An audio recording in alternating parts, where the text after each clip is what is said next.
All right, we're back in the garage and we're working on the Maxima again. So what I did was I took all my junk off of it. I had a bunch of just crap all over it, and I put some inside the car and I lowered it on the wheels, which have the drift car, positive camber, monster truck looking like crap, but I'll fix that soon.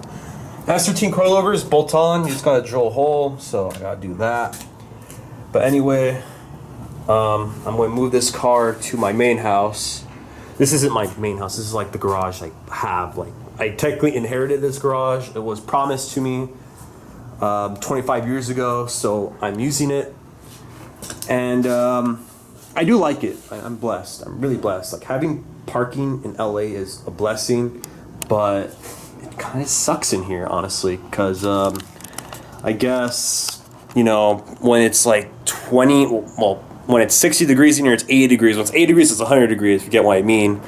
And because this is like right there is like a main boulevard, I got a lot of interesting characters who walk down the alleyway, and sometimes they look in the garage like, what you got in there and whatever. And some are just deranged. Like, some are chill. Like, some of the homeless people I come across are really chill. Like, I go to the dispensary and buy them weed and whatever. But anyway, this one guy came screaming, like, oh my God, what fucking now? I'm busy, and this guy's just going to give me a heart attack right now. He's screaming about his girlfriend, why did you leave me? Like, louder than that, like, screaming. The whole block could hear him. It was terrible. And I was like, oh God, this guy's going to see me. We didn't make eye contact, and he looked at me like with an evil like stare. Like, eyes were like that. And I was like, oh God, I'm going to get fucking stabbed. I don't have a gun. I don't have a knife. I don't have anything. I have a torque wrench to maybe whack him with. But anyway, he looked at me and then he just kept walking. All the neighbors came out and were like, what just happened? So I could do the swap. In here, it's just, I don't want to do it. I don't want to deal with that. And I don't have all my tools in here because I don't really keep anything in here because people, you know, they like to break in and take stuff that's not theirs. And they did actually break into my laundry room. They took my golf clubs. I spent $40 on those golf clubs, and I'm still mad about it because they're my golf clubs. It's mine. They took what was mine. And anyway, I guess I'll give a background because last video we're interrupted by my friend Francis when we bled the brakes. But so this car is an original owner car. Amazingly, it doesn't look like it. Well, not anymore because I kind of ruined it. But so this guy named George bought the car brand new, and then gave it to his sister Katsumi, who I bought the car off of. She drove the car for like 8 years after he drove it, and then she parked it in 2002 when she got a new Camry. The battery died, and that was it. Car sat untouched for 25 years.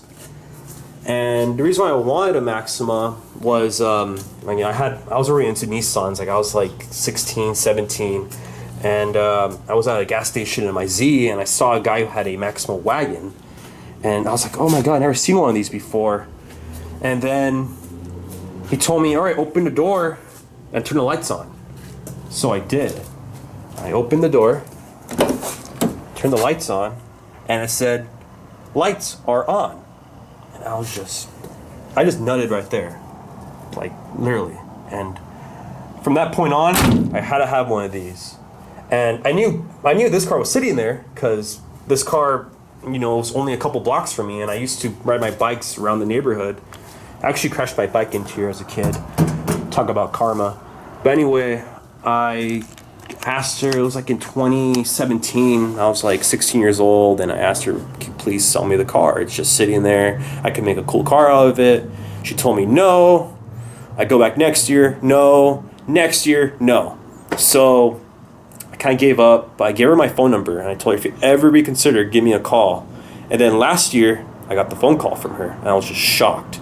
So what happened was some crazy kid with a BB gun was just going around the neighborhood, just shooting everything he could see. Shot out house windows, car windows, and he shut out this rear window. This whole window when I got the car was just broken. It was gone. And that was it for her. She said, well, you want the car? I'm going to junk it. Junkyard said they'll give me $100 for it. You can have it for $100. So I got a trailer for my truck, well, my SUV, and towed it here. It's been here ever since. So technically this is a 10-year long project. Yeah, I haven't really done much in 10 years. Well, the first 9 years was trying to get the car. But anyway, I have it. I've done a lot to it already. We're going to put an RB in it. The dream is coming true. So, yeah. I'm going to go home very quickly, and I'm going to show you guys the motor that is going in this car. I said it's an RB, but it's a pretty unique RB. It's not the fast RB, but it's an RB. So, I'm going to go home and show you guys what I got over there. Alright, a bonus tip for the Nissan people. So, whenever you do a clutch, do a manual swap, use that stupid plastic tool that comes in the clutch kit because you don't really have a choice, right? You put it all together, and when you're ready to put the trans in, it is a nightmare. You're fighting it, cussing at it, pushing, pulling. Terrible. You're down there using up all your cuss words, all your energy. Well, this tip will save you. So what you do, you get a 240Z 4-speed. Why? They're cheap. No one wants them. Like, I had this is a rebuilt 240Z 4-speed box. No one wants it. Anyway, you go, take it apart. You get the input shaft, which I have a one right here. And that's your alignment tool. You use this tool because it's metal. It's way more precise.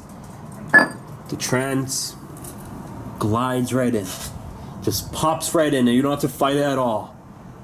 I done it twice with this tool and it just works every time. It's beautiful. I haven't cussed since doing a transmission job.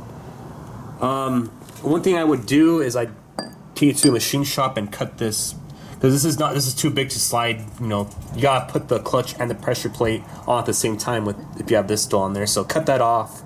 There's your alignment tool. And there you go.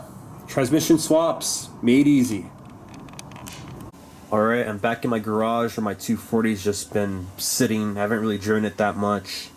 Last event I did was in February, and it's just, I don't know, I just had a lot of stuff going on. So anyway, here's the motor, the great reveal. RB20DE without the T. Boo, lame, you suck. Alright, look. Hear me out. I like the RB20 NA because you could rev the shit out of it. Like, just rev it, just rev to the moon, which is beautiful. And it sounds crazy too, especially when it's open manifold, but I don't want to mess up my valves.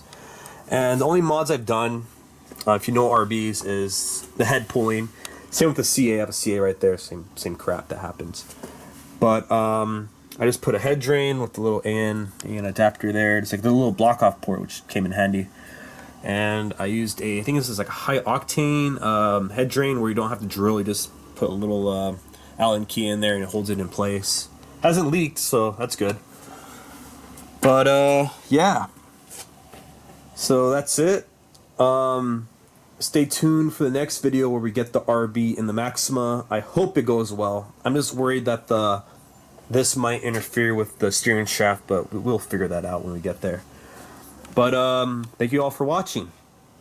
See you next time.